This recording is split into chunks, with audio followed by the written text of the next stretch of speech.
अच्छा जी, अगर आप लोगों को लास्ट क्लास याद हो तो हमने अपना कॉस्टिंग का दूसरा टॉपिक स्टार्ट कर दिया था। That was break even analysis. ठीक है जी। मैंने आपको ब्रेक इवन के बारे में सारी चीज़ें बता दी थी। मैंने आपको बता दिया था कि break even analysis marginal costing के अंडर आता है। और मार्जिनल कॉस्टिंग में हम प्रॉफिट निकालना ऑलरेडी सीखे हुए हैं। That is sales minus variable cost is equals to contribution, contribution minus fix cost is equals to profit और loss.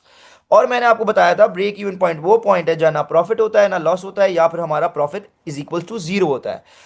And at a break even point हमारी जो टोटल कंट्रीब्यूशन है वो टोटल फिक्स कॉस्ट के equal होगी। और break even point पे business की टोटल सेल्स और टोटल कॉस्ट भी इक्वल होती है। उसके बाद इस टॉपिक के अंदर 8 फार्मूलाज थे। मैंने आपको 8 के 8 फार्मूलाज समझा दिए थे डिटेल में। Break even point in units कैसे निकलता है, क्या बताता है। ब्रेक इवन इन रेवेन्यू के 2 फार्मूलाज होते हैं, कैसे लगते हैं फार्मूलाज, क्या बताते हैं। Contribution to C S ratio का फॉर्मूला क्या बता रहा होता है हमें, कैसे निकलता है, क्या फॉर्मूला है। ठीक है। उसके बाद margin of safety in units, margin of safety in revenue, margin of safety as a percentage. उसके बाद टारगेट प्रॉफिट के 2 फार्मूलाज पढ़ाए थे। Sales in units to achieve target profit, कितने यूनिट्स बेचेंगे तो टारगेट प्रॉफिट अचीव हो जाएगा। And sales in revenue to achieve target profit, के कितने रुपए के कितने डॉलर्स अमाउंट, कितना रेवेन्यू करेंगे कि हमारा प्रॉफिट अचीव हो जाए। ठीक है जी। ये सारे फॉर्मूलाज मैंने आपको पढ़ा दिए थे। अब आज हमने जाना है पास्ट पेपर क्वेश्चन पे, फॉर्मूलाज वाले पास्ट पेपर क्वेश्चन पर। ठीक है। And here is the past paper question. ठीक है। तो आ जाए, आज साथ साथ मिलकर सवाल को रीड करते हैं और फिर उसको सॉल्व करते हैं। ठीक है जी। तो लेट्स स्टार्ट। क्या है भाई, break even analysis has been described as a useful tool for accountant. अब देखिए भाई, सवाल कह रहा है कि ब्रेक इवन जो है वो अकाउंटेंट के लिए एक यूजफुल टूल है। ठीक है, यस ऐसा ही है।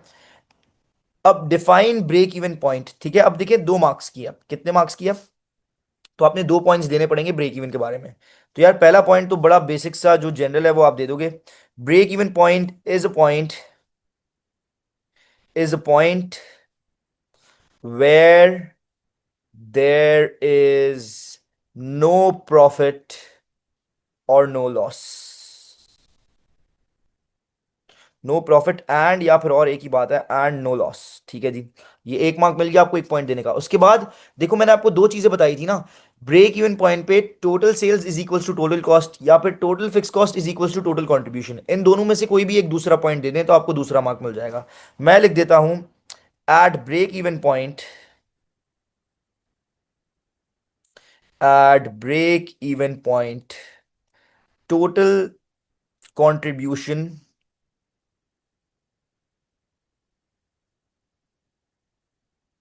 Is equal to total fix cost. ठीक है जी, मैंने दूसरा पॉइंट दे दिया ब्रेक इवन के बारे में, तो मुझे दूसरा पॉइंट मिल जाएगा। ठीक है। या दूसरे पॉइंट में आप ये भी लिख सकते थे कि at break even point total sales is equal to total cost. ये भी सही बात है, ये भी लिखते तो भी मार्क मिल जाता। अब चलते हैं define margin of safety. Margin of safety की डेफिनेशन, अगर आप लोगों को लास्ट क्लास याद है, मार्जिन ऑफ सेफ्टी क्या होता है, सेफ्टी वाला रीजन ब्रेक इवन पॉइंट है, उसके बाद ऊपर जितना भी रीजन है, जितने भी यूनिट्स हैं, जितना भी रेवेन्यू है, वो आपका मार्जिन ऑफ सेफ्टी होता है मैक्सिमम तक। ठीक है। तो ये कैसे निकालते थे, मैंने आपको बताया था। फॉर एग्जाम्पल, आप टोटल 10,000 यूनिट्स बेचते हो, मैक्सिमम यूनिट्स आपकी टोटल सेल्स है 10,000 यूनिट्स, और आपने ब्रेक इवन इन यूनिट्स निकाला जो आ रहा है 4,000 यूनिट्स। कितना आ रहा है, 4,000 यूनिट्स आ रहा है। तो आपका margin of safety in units क्या होगा। टोटल आप 10,000 बेच सकते हो, 4,000 पे आपका नो प्रॉफिट नो लॉस। तो 4,000 ब्रेक इवन से ऊपर जितने भी यूनिट्स हैं, कितने 6,000 यूनिट्स हैं, ये आपके मार्जिन ऑफ सेफ्टी है। तो आपने कैसे निकाला, आप टोटल सेल्स में से ब्रेक इवन पॉइंट माइनस करते हो, तब जाकर आपके पास मार्जिन ऑफ सेफ्टी आता है। तो इसकी डेफिनेशन क्या होगी, what is margin of safety, it is it is the difference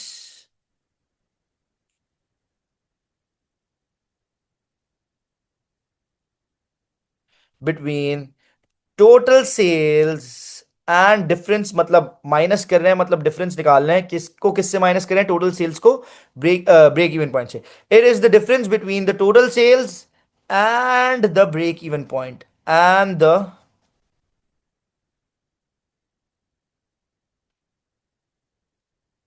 okay. अगर 1 मार्क की होती तो आपको बस ये लिखने पे 1 मार्क मिल जाता, लेकिन 2 मार्क की है तो आपको मार्जिन ऑफ सेफ्टी का इंपॉर्टेंस भी बताना पड़ेगा, why it is important for the business. अब देखिए मेरी बात सुने, ये जो मार्जिन ऑफ सेफ्टी है बिजनेस के लिए क्यों इंपॉर्टेंस है, इसका बिजनेस के लिए क्या इंपॉर्टेंस है आपको पता है। अब देखिए मेरी बात सुने, ये मार्जिन ऑफ सेफ्टी बिजनेस को क्या बता रही है, सुनिएगा मेरी बात गौर से प्लीज। देखें, मार्जिन ऑफ सेफ्टी बिजनेस के लिए क्यों इंपॉर्टेंट है, क्या बता रही होती है बिजनेस को। देखो मैंने आपको क्या बोला, आप 10,000 यूनिट्स बेच सकते थे मैक्सिमम, और अब आपने ब्रेक इवन पॉइंट निकाला तो वो आ रहा है 4,000 यूनिट्स, ऐसे ही है। तो अब मार्जिन ऑफ सेफ्टी क्या है, ब्रेक इवन से ऊपर वाला रीजन सेफ्टी वाला 6,000 यूनिट जो है ना, ये margin of safety in units है। अब तो मार्जिन ऑफ सेफ्टी बिजनेस को क्या बता रहा है कि अगर बिजनेस की सेल्स 6,000 यूनिट से गिर जाए और 4,000 यूनिट्स पर आ जाए तो भी मसला नहीं है, 4,000 यूनिट्स पे नो प्रॉफिट नो लॉस है हमारा, 4,000 यूनिट्स पे भी सारा कॉस्ट क्या हो रहा होगा, सारा लॉस कवर हो रहा होगा। तो ये बिजनेस को बताता है कि बिजनेस किसी मसले की वजह से अगर बिजनेस की सेल्स गिर भी जाए तो वो कहां तक गिर सकती हैं, वो सिर्फ 4,000 यूनिट्स तक गिर सकती हैं, गिरकर 4,000 यूनिट्स हो सकती हैं, 6,000 यूनिट से गिर सकती हैं, उससे ज्यादा नहीं। अगर उससे ज्यादा गिर गई तो लॉस पे चले जाएंगे। तो मार्जिन ऑफ सेफ्टी बिजनेस को क्या बता रहा होता है, it tells the business by how much it can decrease its sales, कि एक बिजनेस अपनी सेल्स कितने से कम कर सकता है तब भी उसको लॉस ना हो रहा हो। तो ये बिजनेस के लिए क्यों इंपॉर्टेंट है, बिजनेस को क्या बता रहा होता है, बिजनेस को बता रहा होता है कि by how much a business can decrease its sales not making a loss, लेकिन कितने से सेल्स गिरा सकता है तब भी बिजनेस को लॉस ना हो रहा हो। तो इसकी इंपॉर्टेंस आप दूसरे पॉइंट के तौर पर लिख दीजिएगा, क्या लिख दीजिएगा, it tells business by how much it can reduce its sales, not making a loss। ठीक है जी। अब ये आपको ब्रेक इवन डिफाइन करने के, मार्जिन ऑफ सेफ्टी डिफाइन करने के 2-2 मार्क्स मिल जाते हैं, ठीक है। आई होप यहां तक आप लोगों को क्लियर हो गया, क्लियर है तो जल्दी से एक बार चैट पर मुझे लिखकर बताएं क्लियर है, ताकि हम लोग नेक्स्ट पार्ट पर जा सकें। प्लीज फटाफट, फौरन वेट कर रहा हूं सबका, जल्दी से बता दें अगर क्लियर है तो, ताकि हम नेक्स्ट पार्ट पर जा सकें।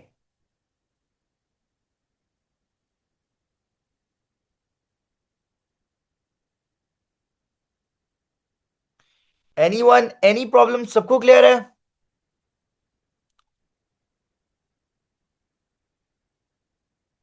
ओके ग्रेट, अब हम चलते हैं कहां पर, आगे बढ़ते हैं।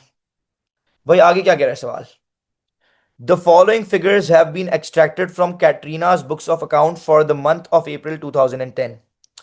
ये जो है अप्रैल के मंथ की इंफॉर्मेशन आपको दी हुई है, 2010 अप्रैल के मंथ की। आपको सेल्स का अमाउंट बताया हुआ है, टोटल सेल्स का अमाउंट, ठीक है, कहीं पर यूनिट लिखा तो पर यूनिट नहीं, टोटल इंफॉर्मेशन है। टोटल अप्रैल में कितने रुपए की सेल्स की, $460,000। वेरिएबल कॉस्ट का टोटल खर्चा कितना आया, $299,000। फिक्स कॉस्ट का टोटल खर्चा कितना आया, $90,000। अब इसने क्या करा है, इसने वेरिएबल और फिक्स कॉस्ट को प्लस करा है और यहाँ टोटल कॉस्ट इसने लिख दी, और सेल्स में से टोटल कॉस्ट माइनस की तो हमारे पास प्रॉफिट आ गया, प्रॉफिट इज 71,000, ठीक है। अब ये इंफॉर्मेशन दी हुई थी। अब आगे बढ़ते हैं, पार्ट बी क्या बोला हुआ है, calculate Katrina's contribution as a percentage of sales, CS ratio.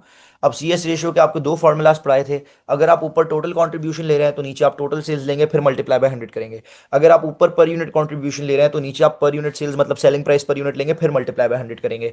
क्या आप पर यूनिट वाला फॉर्मूला लगा सकते हैं, नो। यहाँ पर यूनिट इंफॉर्मेशन दी हुई नहीं है, ना निकल सकती है पर यूनिट इंफॉर्मेशन, तो आपने टोटल वाला फॉर्मूला ही निकालना पड़ेगा, लगाना पड़ेगा, total sales, total contribution over total sales into 100। Total contribution आप निकाल लोगे कैसे, ये आपकी टोटल सेल्स है, ये total variable cost, total sales 4,60,000 minus total variable cost was कितना, 299,000।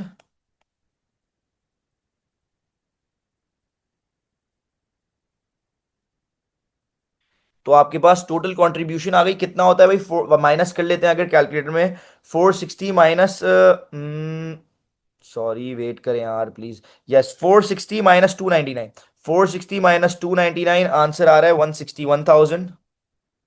This is a total contribution. अब total contribution 161,000 divided by total sales 4,60,000 multiplied by 100, यही फॉर्मूला होता है ना, total sales over total, sorry, total contribution over total sales into 100। Total contribution over total sales into 100, यही formula हमने लगाया और हमारा आंसर कितना आएगा जल्दी से। ओके सिंधी, आप कह रहे हो 35%, एक बार मैं भी चेक कर लेता हूँ। 160 1000 divided by 460,000 and multiplied by 100, yes it's 35% and the, अच्छा अब ये बिजनेस को क्या बता रहा है CS रेशियो, कि हमारी सेल्स का 35% हमारी कंट्रीब्यूशन है, ठीक है। CS रेशियो बताता है कि सेल्स में से कितना परसेंट कंट्रीब्यूशन का है, तो भाई सेल्स, हमारी जो सेल्स है उसका 35% हमारी कंट्रीब्यूशन है बिजनेस की, ठीक है भाई। ये आपका पार्ट बी हो गया। अब कहां पर चलते हैं सर, पार्ट सी। आ जाएं जरा पार्ट सी पर फटाफट। लिखा हुआ है कैलकुलेट कैटरीनाज ब्रेक इवन पॉइंट। अब बच्चे जब ये पार्ट सी पढ़ते हैं और कहते हैं कैलकुलेट कैटरीनाज ब्रेक इवन पॉइंट, तो बच्चे पूछते हैं सर यूनिट्स में निकालें या फिर सर रेवेन्यू में निकालें। देखिए वैसे एक बात मैं आपको बताऊं, बेसिक कॉमन सेंस क्या कहता है, बेसिक कॉमन सेंस ये बोलता है जब नहीं बताया हुआ किस में निकालना है तो दोनों में निकाल दो, यूनिट्स में भी निकाल दो और रेवेन्यू में भी निकाल दो। लेकिन इस क्वेश्चन में पता है क्या है, किसी एक तरह निकल ही नहीं सकता, या तो यूनिट्स में निकल ही नहीं सकता या तो रेवेन्यू में निकल ही नहीं सकता, या तो सिर्फ यूनिट्स में निकलेगा या तो रेवेन्यू। अभी आपने खुद पता लगाना है, देखिए मेरी बात सुने, थोड़ा सा दिमाग चलाएं। मैंने आपको break even point in units का क्या फॉर्मूला पढ़ाया है, contribution, sorry total fix cost divided by contribution per unit. अब इससे ब्रेक इवन, इससे क्या निकलता है, इससे break even point in units निकलता है, ऐसा ही है। तो आप टोटल फिक्स कॉस्ट जाके देखें, आपको टोटल फिक्स कॉस्ट दी हुई है दैट इज 90,000, ओके। क्या आपको कंट्रीब्यूशन पर यूनिट दी हुई है या फिर आप कंट्रीब्यूशन पर यूनिट निकाल सकते हैं, नो। आपको सवाल में पर यूनिट कंट्रीब्यूशन दी हुई नहीं है, ठीक है ना, निकाल सकते हो। Selling price per unit minus variable cost per unit से कंट्रीब्यूशन पर यूनिट आती है। क्या आपको पर यूनिट इंफॉर्मेशन दी हुई है, नो, आपकी पर यूनिट कंट्रीब्यूशन निकल ही नहीं सकती। मतलब आपने break even point in units नहीं निकालना, वो निकल ही नहीं सकता। अच्छा फिर break even point in revenue निकालना है तो उसका फॉर्मूला, पहला फॉर्मूला क्या पढ़ाया था, total fix cost divide by contribution per unit multiplied by selling price per unit. अब बच्चे बोलते हैं सर इन रेवेन्यू भी निकल निकल break even point in revenue भी नहीं निकल सकता because selling price per unit भी नहीं है और निकल भी नहीं सकती ना कंट्रीब्यूशन पर यूनिट है। तो मैं बोलता हूं मैंने ब्रेक इवन इन रेवेन्यू का अल्टरनेट दूसरा फॉर्मूला भी लिखवाया था ना, वेरी गुड सिंधिया, क्या दूसरा फॉर्मूला था ब्रेक इवन इन रेवेन्यू निकालने का, direct total fix cost divided by CS ratio, so we will get the break even point in revenue. निकल जाएगा बिल्कुल, टोटल फिक्स कॉस्ट भी है CS रेशियो भी है, break even point in revenue निकालना था चूंकि break even point in units निकल ही नहीं सकता सवाल में, ठीक है। सो टोटल फिक्स कॉस्ट कितनी सवाल में दी हुई है, 90,000। नीचे गए टोटल फिक्स कॉस्ट ले ली 90,000 divided by CS ratio, CS ratio कितना है भाई, CS रेशियो 35%। अब देखिए कैलकुलेटर में या तो 35% का साइन भी लगाइएगा, ठीक है, परसेंटेज का साइन भी लगाइएगा। या तो अगर आप 35% का साइन नहीं लगाते ना, जब परसेंटेज का साइन हटता है तो चीज डिवाइडेड बाय 100 हो जाती है। तो 35 के आगे से परसेंटेज का साइन हटा तो 35 डिवाइड बाय 100 जो होता है 0.35, ठीक है। तो या तो आप, मैं आपको कहना चाह रहा हूं, या तो आप कैलकुलेटर में 35% का भी साइन डालिएगा, अगर परसेंटेज का साइन नहीं डाले तो फिर नीचे क्या लीजिएगा, 0.35 लीजिएगा, चूंकि परसेंटेज का साइन हटेगा तो 35 डिवाइड बाय 100 हो जाएगा, दैट इज 0.35। या तो 35% ले लें या तो 0.35 ले लें, ठीक है। तो करें, आंसर कितना आ रहा है कोई मुझे बताएगा प्लीज, मैं भी कर लेता हूं, आप लोग भी कर लें और आंसर निकाल लेते हैं। 90,000 डिवाइडेड बाय 0.35, आंसर डेसिमल में आ रहा है लेकिन आप राउंड ऑफ कर कर लिखेंगे। आंसर आ रहा है $257,142.8। इसको राउंड ऑफ कर दें तो कितना हो जाएगा, $257,142। आखिरी पॉइंट के आगे 5 से बड़ा है तो लास्ट नंबर बढ़ जाएगा, ये हो जाएगा 43, ठीक है। ये हमारा हो गया break even point in revenue, निकल गया। इतने रुपए की सेल्स, इतने डॉलर्स की सेल्स करेंगे तब जाकर हमें नो प्रॉफिट नो लॉस हो रहा होगा। ग्रेट, डन, आगे बढ़ते हैं। हाँ भाई पहले यहां तक बताएं, सब क्लियर चल रहे हैं, 100% क्रिस्टल क्लियर है चीजें। आगे बढ़ जाऊं, नेक्स्ट पार्ट प्लीज बताएं जल्दी फटाफट। Waiting for everyone's reply. Okay great. अब चलते हैं पार्ट डी पर। पार्ट डी क्या कह रही है भाई, calculate the sales in dollars necessary to make a profit of 1 lakh. कौन सा फॉर्मूला लगेगा यहां पर, बता सकते हैं आप लोग मुझे, इस पार्ट में कौन सा फॉर्मूला लगाना है, एनीवन। हाँ जी प्लीज, कौन सा फॉर्मूला लगाना है इस पार्ट में।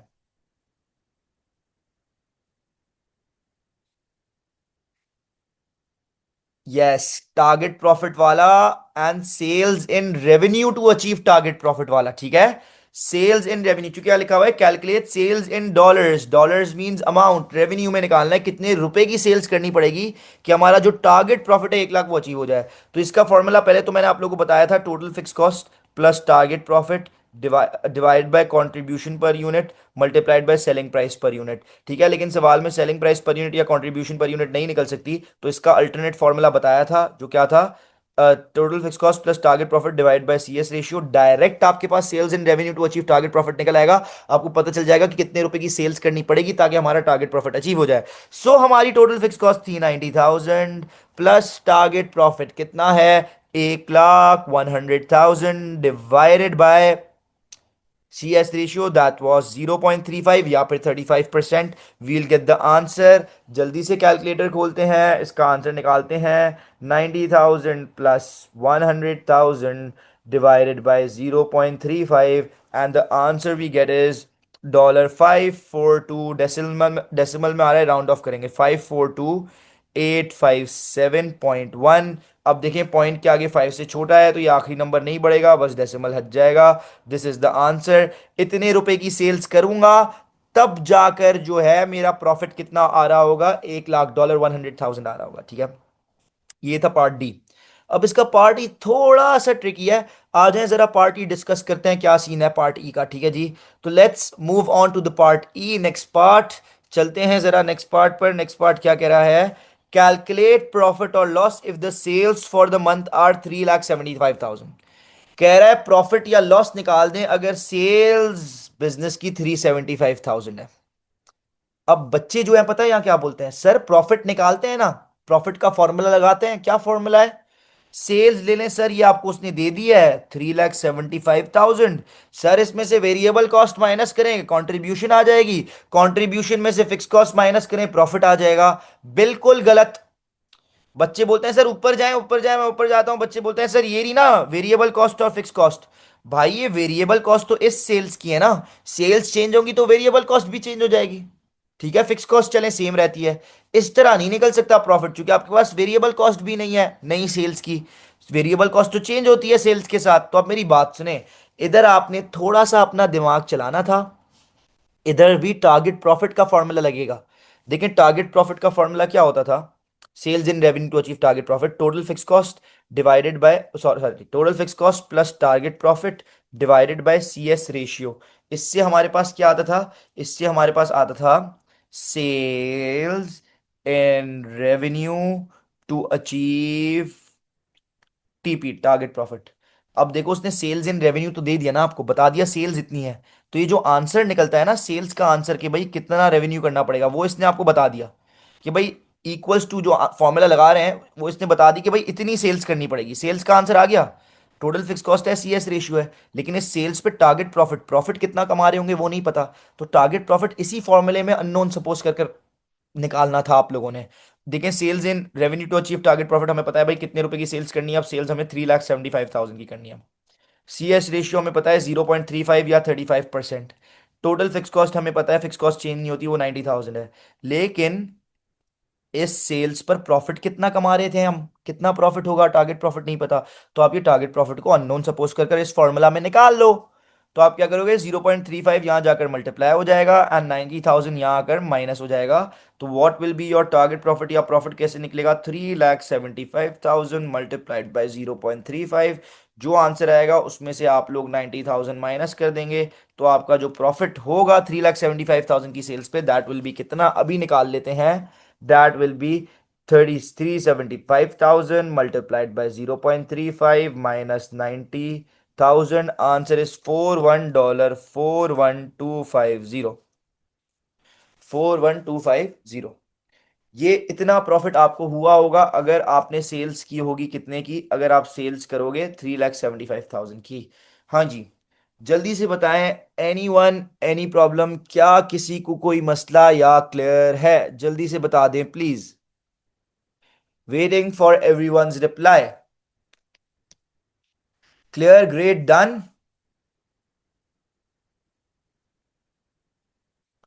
ओके गुड, ठीक है। अब सर हम लोग कहां पर चलते हैं, अब हम चलते हैं अपने नेक्स्ट पार्ट पर। What is the next part, next part is if the original sales prices are reduced by 5%। अगर हमारी ओरिजिनल सेल्स प्राइसेस 5% से रिड्यूस हो गई, क्या हो गई? 5% से सेल्स हमारी कम हो गई। But cost do not change, लेकिन वेरिएबल कॉस्ट टोटल और टोटल फिक्स कॉस्ट सेम है, उसमें कोई चेंज नहीं आया। Calculate the value of sales, calculate the value, value मतलब इन डॉलर्स, ठीक है, revenue. Calculate the value of sales needed to achieve a profit of 80,000। कह रहा है बताओ कितने रुपए की सेल्स करनी पड़ेगी अगर आपका प्रॉफिट 80,000 आपने कमाना है, टारगेट प्रॉफिट 80,000 है। तो सर दोबारा टारगेट प्रॉफिट का फॉर्मूला लगेगा? यस, टारगेट प्रॉफिट का फॉर्मूला लगेगा। क्या? ये वही sales in revenue to achieve target profit का फॉर्मूला। अब बच्चे बोलते हैं सर वो फॉर्मूला था total fix cost plus target profit divided by C S ratio. अब बच्चे बोलते हैं sir total fix cost same है, आपको पता है 90,000 है, टारगेट प्रॉफिट उसने बता दिया आपने कितना कमाना है, 80,000 का टारगेट प्रॉफिट कमाना है, ऐसा ही है। और divided by C S ratio. बच्चे बोलते हैं सर सी एस रेशियो भी है 0.35। नो, सी एस रेशियो अब 0.35 थोड़ी है भाई। उसने बोला ना आपकी सेल्स चेंज हो गई। सी एस रेशियो निकालने में सेल्स यूज करते थे, सेल्स चेंज हो गई। जब आपकी सेल्स चेंज हो जाएगी, कंट्रीब्यूशन कैसे निकलती थी? Sales minus variable cost. Sales change हो गई, सेल्स चेंज हो गई, जिसकी वजह से आपका कंट्रीब्यूशन भी चेंज हो जाएगा। जब सेल्स और कंट्रीब्यूशन चेंज हो गई तो आपका सी एस रेशियो भी चेंज हो जाएगा। तो अब आप ये पुराना वाला सी एस रेशियो थोड़ी चेंज कर सकते हो। फॉर्मूला यही लगेगा, टोटल फिक्स कॉस्ट सही है, टारगेट प्रॉफिट सही है, लेकिन आपने साइड में रफ वर्क कर कर पहले न्यू सी एस रेशियो निकालना पड़ेगा। अब आप न्यू सी एस रेशियो कैसे निकालोगे? आप न्यू सी एस रेशियो पता है कैसे निकालोगे? आप सबसे पहले लोगे न्यू सेल्स आपकी कितनी है, पता है कितनी है? अभी बताता हूं, ऊपर सवाल पर चलें। अभी आपकी सेल्स थी 4,60,000, 5% से कम हो गई। तो आप अब इसका 95% निकाल लो ना, 5% से कम हुआ अमाउंट निकाल लो, 95% निकाल लो डायरेक्ट, ठीक है। तो 460,000 का मल्टीप्लाइड बाय 95%, 437,000, कितना? 437,000 आ रहा है मेरे पास। तो न्यू सेल्स मैं ले लूंगा 437,000, न्यू सेल्स हो गई मेरी।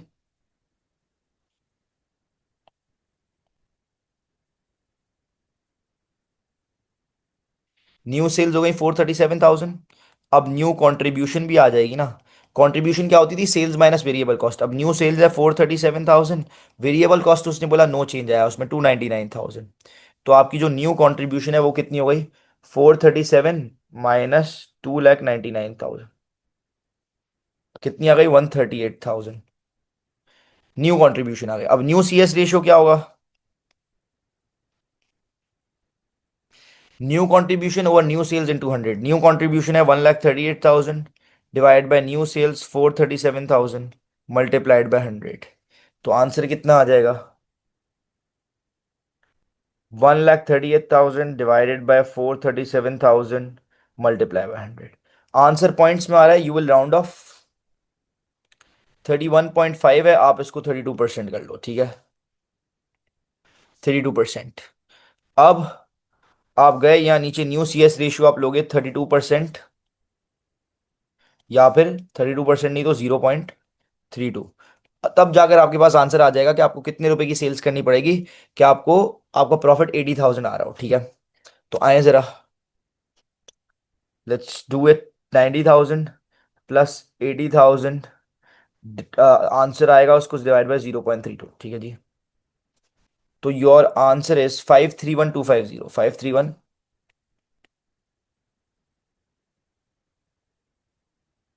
ठीक है भाई। तो ये आपका आंसर आ गया। इतने रुपए की आप सेल्स करोगे तो आपको ना प्रॉफिट हो रहा होगा, ओ सॉरी, इतने रुपए की आप सेल्स करोगे तो आपका प्रॉफिट कितना होगा? 80,000 होगा, ठीक है। हाँ जी, that was the last part and the question is finished. This was the first past paper question, formulas वाला। देखो इसमें सिर्फ फॉर्मूलाज फॉर्मूलाज के काम थे, सारे फॉर्मूलाज लगाने थे, ठीक है। तो प्लीज मुझे बताएं, क्या आप लोगों को यहां तक 100% क्लियर है? सारी चीजें समझ आ गई हैं या नहीं समझ आई हैं? जल्दी से बता दें प्लीज। वेट कर रहा हूं सबके रिप्लाई का, everyone please.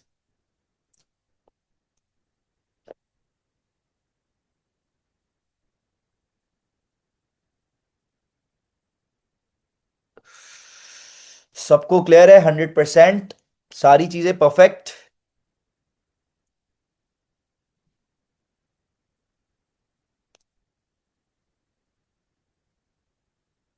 Okay, great, good. अब देखो, आज हमने पास्ट पर क्वेश्चन कर लिया फॉर्मूलाज वाला, ठीक है। अब एक बात आप लोगों को बता देता हूं, देखिए इस टॉपिक में मेनली तो ये फॉर्मूलाज ही हैं, ठीक है।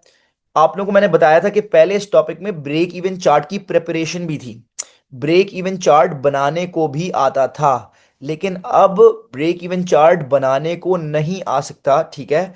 ब्रेक इवन चार्ट बनाने को, प्रिपेयर करने को नहीं आ सकता, लेकिन ब्रेक इवन चार्ट की जो इंटरप्रिटेशन है, ठीक है, वो आ सकती है, ठीक है। जैसे कि वो आपको क्वेश्चन के अंदर ब्रेक इवन चार्ट बनाकर दे देगा, फिर उसमें से क्वेश्चंस करेगा, ठीक है, लेकिन ब्रेक इवन चार्ट बनाने को नहीं दे सकता वो आपको पेपर में, ठीक है।